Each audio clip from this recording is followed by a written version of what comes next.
Selamat pagi, salam sejahtera bagi kita semua.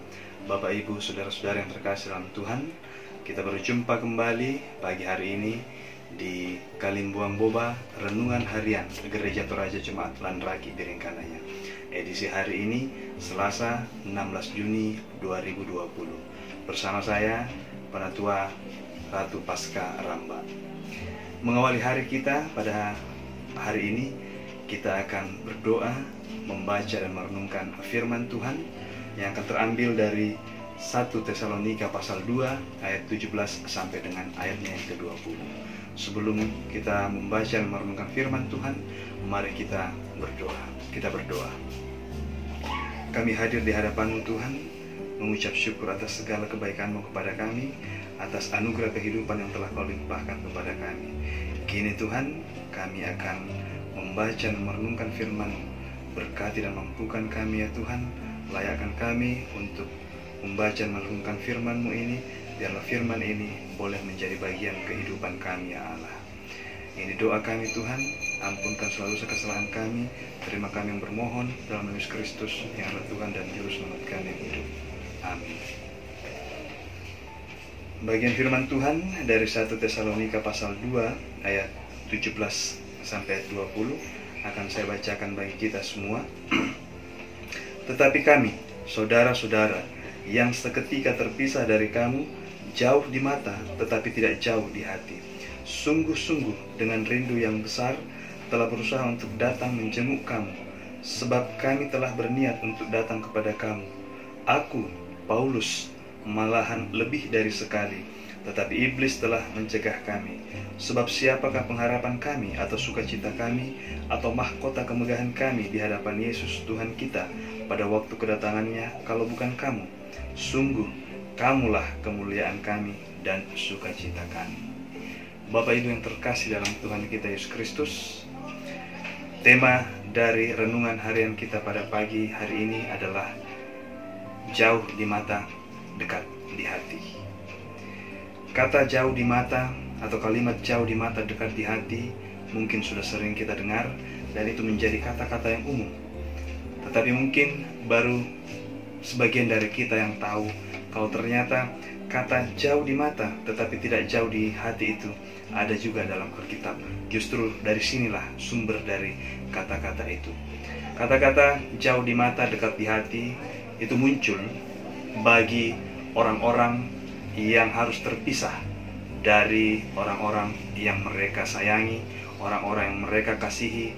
Mereka harus terpisah oleh jarak sehingga mereka pun merasakan bahwa orang-orang yang mereka kasih itu jauh di mata tetapi dekat di hati. Sama dengan Rasul Paulus ketika merasakan ini, ketika jemaat Tesalonika harus jauh dari Rasul Paulus yang adalah Rasul yang membentuk jemaat ini.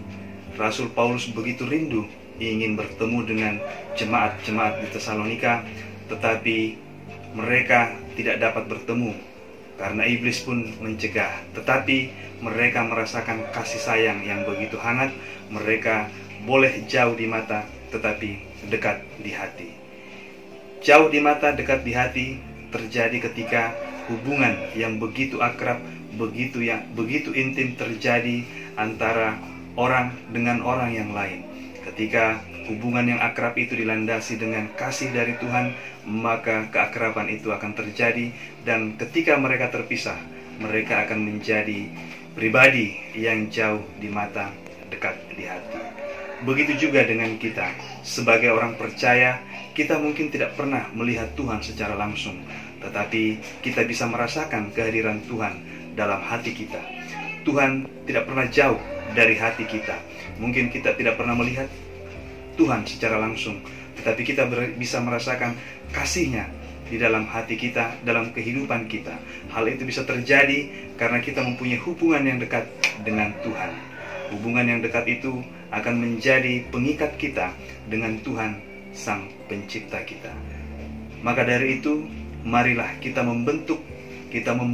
membangun hubungan yang akrab, yang intim dengan Tuhan dalam kehidupan kita, sehingga kita bisa merindukan Tuhan, demikian pun Tuhan merindukan kita, dan kita pun akan menjadi bagian yang menjadi mahkota kemuliaan Tuhan pada saat Tuhan Yesus datang yang kedua kali.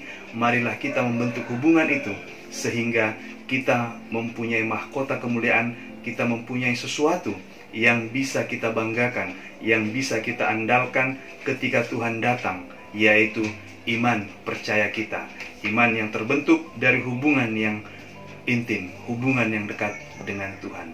Karena itu sekali lagi saudara-saudaraku, mari kita membentuk hubungan yang intim dengan Tuhan, hubungan yang begitu akrab, hubungan yang dekat, agar kita tetap berada pada jalan yang benar, jalan yang telah ditentukan oleh Tuhan untuk mendapatkan kasih karunia-Nya, dan pada saatnya nanti kita memiliki kebanggaan, yaitu iman kita yang akan kita persembahkan pada saat Tuhan Yesus datang yang kedua kalinya. Tuhan tidak jauh di hati kita. Tuhan ada dalam hati kita untuk menuntun kita, membimbing kita dalam menjalani kehidupan kita. Mari sekali lagi kita bangun hubungan yang intim dengan Tuhan, agar kita menjadi mahkota Tuhan dan kita memiliki iman yang tetap teguh kepada Tuhan. Terpujilah Kristus. Mari kita berdoa. Terima kasih Tuhan atas berkat karunia-Mu. Terima kasih atas curahan kasih-Mu. Engkau telah memberkati dan menyertai kami. Biarlah renungan ini Tuhan boleh bermanfaat bagi kami. Kami gunakan dalam menjalani kehidupan kami selanjutnya. Kami serahkan kehidupan kami kepada-Mu Tuhan.